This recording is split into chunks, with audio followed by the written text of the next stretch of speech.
La Fundación Jesús Saad Nasser presenta el programa Industria y Comercio en Acción, porque no proponemos nada que no podamos cumplir. Estamos a la vanguardia con soluciones para el desarrollo de los productos y servicios manufacturados por la micro, pequeña y mediana empresa puertorriqueña, interactuando con el comercio mayorista, detallista, instituciones públicas y privadas, basado en una economía sustentable para el desarrollo socioeconómico de Puerto Rico y a su vez para la creación y retención de empleos. Apuesta en ti y por los tuyos. Industria y Comercio en Acción, la voz de la Fundación Jesús Saad Nasser está en el aire.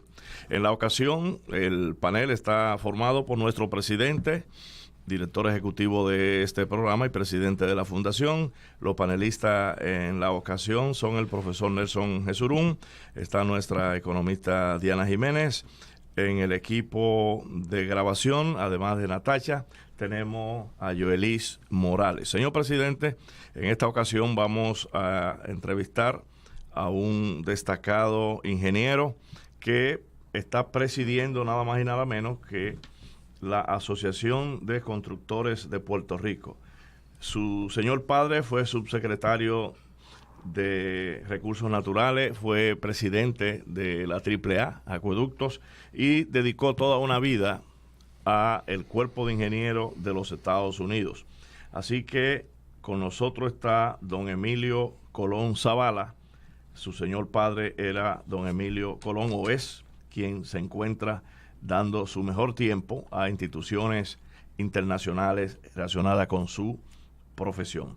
El distinguido invitado hablará de lo que está pasando en este maravilloso mundo de la construcción y todos los grandes proyectos alrededor de Puerto Rico post Irma María. Pues muy bien. Gracias, Héctor Julio.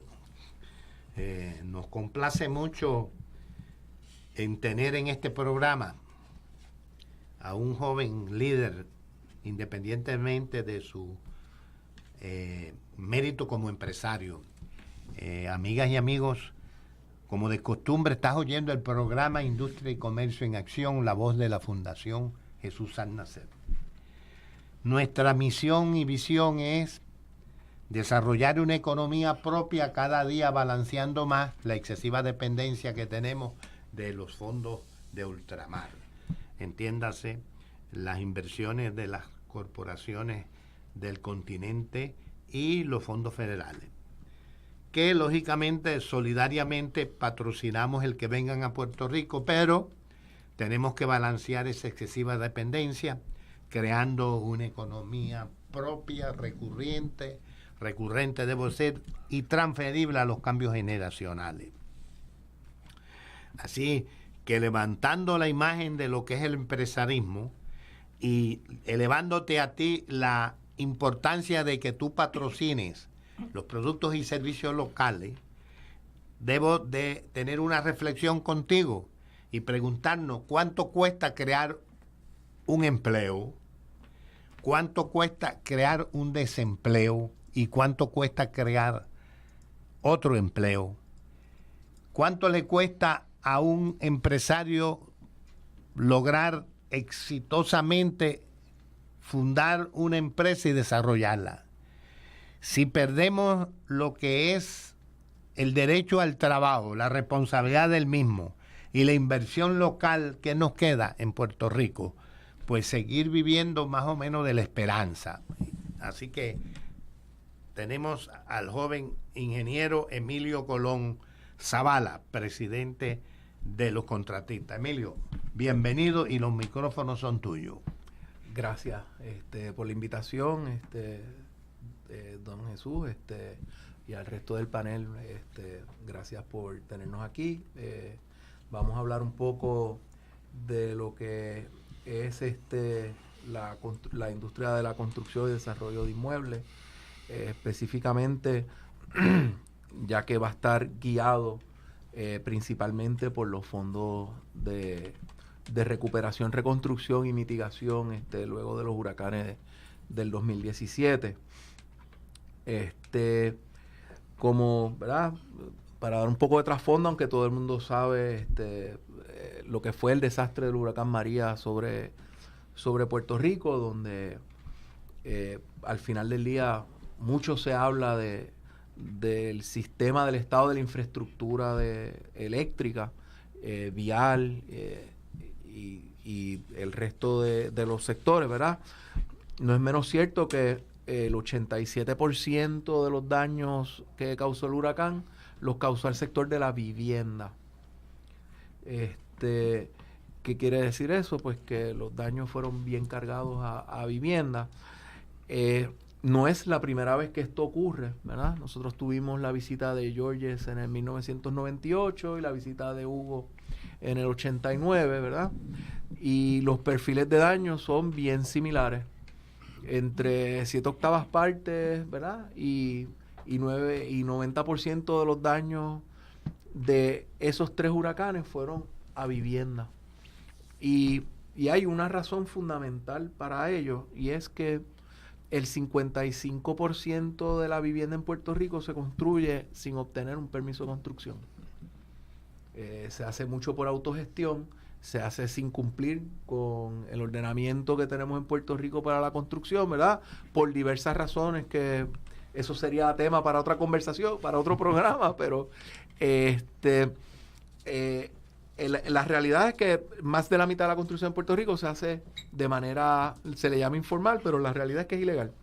Además de eso, cuando hemos visto los perfiles de daño, y estos son números de FEMA, de las unidades de vivienda que inspeccionó FEMA, en el cual el dueño de la propiedad pudo evidenciar que construyó con un permiso de construcción, obtuvo el 98% de esas unidades obtuvieron poco o ningún daño. O sea que el factor determinante para el tema de si tenías mejor probabilidad de sufrir pocos daños, sobrevivir el desastre, fue sencillamente haber construido legalmente. Y eso es independientemente del año de construcción. Por ejemplo, yo hago este cuento, la casa de mi mamá tiene más años que yo. Y sufrió 0 daños. Mi mamá no tuvo ni que reclamarle al seguro, ni su vicisitud fue no tener luz por 2 meses. Así que dentro del esquema ella estuvo muy bien, ¿no? La pasó, en ese sentido fue comparación con el resto. Pero y si entendemos que las viviendas en Puerto Rico son como la población, ¿verdad? Han ido envejeciendo. ¿Y a qué me refiero? Pues miren, 2/3 partes de la vivienda que existe hoy en Puerto Rico se construyó antes de 1980, cuando no formalmente ni siquiera, o sea, no, los códigos eran muy distintos a lo que tenemos en el 2019. Antes del 2000 era el 84%, y antes de María, la última vez que se enmendó el código previo a noviembre pasado fue en el 2011, pues solamente entre el 2011 al día de hoy, solamente el 0.5% de las viviendas que existen en Puerto Rico se construyeron con ese código último. Así que si usted tiene un factor determinante en el cual solamente por haber construido siguiendo el reglamento, pues tuvo poco o ningún daño, en su inmensa mayoría, pues ¿qué ocurrió? Que está cargado hacia los que construyeron ilegalmente. Muy bien, Emilio. Obviamente tu observación está clara. En Puerto Rico tenemos el defecto de que fabricamos sin el código y sin el debido asesoramiento. Pero hay algo que, independientemente de esta situación que afecta mucho la economía de Puerto Rico, y es que muchas veces, y voy a poner un ejemplo, en la última construcción del Mall de San Juan, se usó algunos contratistas puertorriqueños, pero toda la cantidad de materiales que se usó, de remodelación, de amueblamiento, de servicios de capital puertorriqueño, fue muy limitado. Eso nos lleva a la preocupación que ahora viene un diluvio de fondos federales, y hasta qué punto vamos a poder participar de esa bonanza ante la preocupación de que por muchas razones que no vamos a empezar a analizar aquí, no terminaremos el programa. Vamos a lo concreto. ¿Cómo vamos a buscar la manera, tú como asociación de contratistas, de que la mayoría de los contratistas participen y, lógicamente, al participar los contratistas de la construcción de materiales, participen todas aquellas industrias y comercios relacionados con la construcción? ¿Cuál es tu recomendación y las medidas cautelares que estás tomando como líder de este sector tan importante para evitar que la mayoría de ese dinero salga de afuera? Y no estoy hablando de el argumento que a veces el gobierno no ha dado, de que las compañías norteamericanas vienen con un expertise y una solvencia económica. ¿Qué vamos a hacer nosotros para poder coger parte de esa bonanza? Bueno, la premisa parte de que es que a los oficiales contratantes lo que quieren, los compradores lo que quieren es comprar al extranjero sobre el local. Y yo le voy a virar la tortilla un poquito, ¿verdad? En el sentido de que también está de parte de los empresarios puertorriqueños ponernos al frente de ellos. Y por lo menos en la construcción, ¿verdad? No sé los otros sectores, pero en la construcción es muy importante que nosotros podamos demostrarle a esos compradores, ¿verdad? Esas agencias federales, la capacidad que hay en Puerto Rico. Y estamos haciendo varias gestiones sobre ello.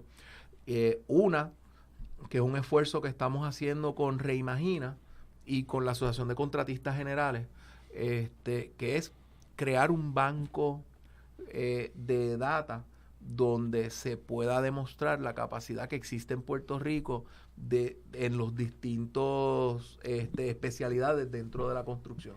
Y la idea es ponerle esa base de datos al frente a lo que son los funcionarios que compran, ¿verdad? Para que puedan entender cuál es la capacidad que hay en Puerto Rico, que sí hay bastante capacidad, pero también tenemos que entender que va a haber capacidad que traerla afuera al final del día. Además de eso, hay otro factor, y es que las reglas por las cuales se contrata a nivel federal no son las mismas que como se contrata aquí a nivel local. Y me explico. Hay una serie de certificaciones y una serie de designaciones que uno tiene que tener para poder participar en esos procesos, ¿verdad? Por ejemplo, esos fondos van a venir, que en una cuarta parte van a ser fondos de HOT, ¿verdad? De todos los fondos que vienen para reconstruir. Eso viene con su set de requisitos, ¿verdad? El primer requisito, pues, es que tienes que tener X certificación de Fortified Home.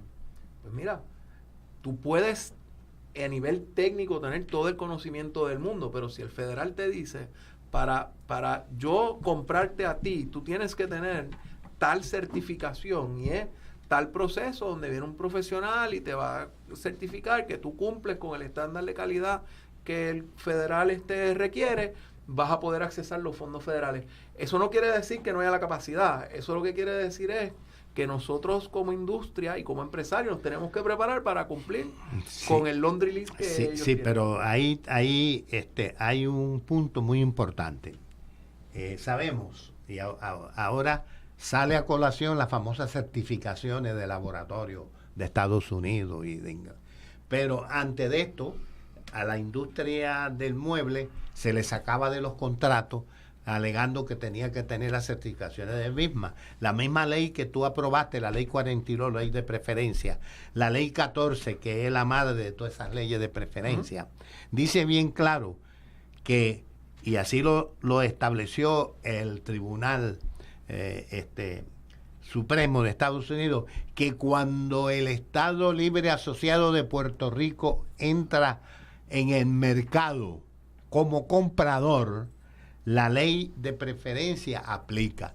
Y la ley de preferencia dice que usted no puede pedir certificaciones que vayan a sacar de las reglas de la subasta aquellas industrias que obviamente el gobierno y el mercado reconocen que tienen la capacidad. Bueno, sí y no, porque Murphy decía, la regla dorada de Murphy, ¿verdad? Murphy's Golden Rule es whoever has the goal makes the rules. Entonces, ellos tienen unos requisitos. Nosotros empezamos a hablar, mira, si nosotros queremos vivienda asequible, darle un voucher a la gente. Y el gobierno estatal nos los compró y Hot también. Vamos a darle un voucher a la gente que perdió su casa, que vive en áreas inundables donde no se puede reconstruir. Tú te vas al mercado y te compras una casa. Eso está en el Action Plan, gracias a Dios. Sin embargo, los requisitos para que esa casa sea construida van del 1 al 10. Y uno tiene que cumplir del 1 al 10. Si no, perfecto, se la puedes vender a cualquier persona que no esté financiada con fondos federales. Ejemplo, aquí FEMA llegó hace año y 3 meses y dijo, ustedes tienen que tener el código de edificación basado en el ICC versión 2018.